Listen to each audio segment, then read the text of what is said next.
Hi friends, welcome back to our channel. ఇలా ఒక మంచి వీడియోతో మేము ముందుకు వచ్చాను. ఆ వీడియో ఏంటంటే మటన్కి సంబంధించిన టిప్ అండి. మంచి వీడియో అని చెప్పి మటన్ చూపిస్తున్నాను అనుకోకండి. మటన్కి సంబంధించింది కాబట్టి మటన్ వీడియో పెట్టిన అట్లని కూడా ఏమి అనుకోకండి. సింపుల్గా బ్యాచిలర్స్ అయినా చేసుకునే విధంగా మటన్ కర్రీ అయితే నేను చేసిన. నేనైతే చాలా అవి ఇవి వేయాలేమో అనుకోనండి. ఉన్న వాటితోనే మంచిగా చేయాలని అనుకుంటా.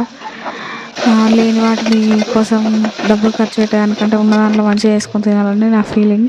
అయితే మనం ఎప్పుడైనా ఫంక్షన్లలో కానీ ఇంట్లో కానీ ప్రతి సండే మటన్ చికెన్ చేసుకుంటాం కదా. ఒక్కోసారి మటన్ అయితే మిగిలిపోతుంది. అట్లా మిగిలిపోయినది రేపటి వరకు ఉండదు. మనం ఫ్రిడ్జ్లో పెట్టుకుంటాం. ఫ్రిడ్జ్లో పెట్టకుండా బయట పెట్టినప్పుడు ఖరాబ్ అయిపోతుంది. అట్లా ఫ్రిడ్జ్లో పెట్టకుండా బయట పెట్టినప్పుడు ఖరాబ్ కాకుండా ఉండాలంటే కూర చేసేటప్పుడు కొద్దిగా చింతపండు రెక్కలు అయితే వేసి చూడండి. ఖచ్చితంగా కూర ఖరాబ్ కాదు. మటన్లో చింతపండు ఏంటని అనుకోకండి. కొద్దిగా వేస్తే ఏం కాదండి. కూరను బట్టి 2-3 రెక్కలు చింపేసుకుంటే మంచిగా ఉంటుంది.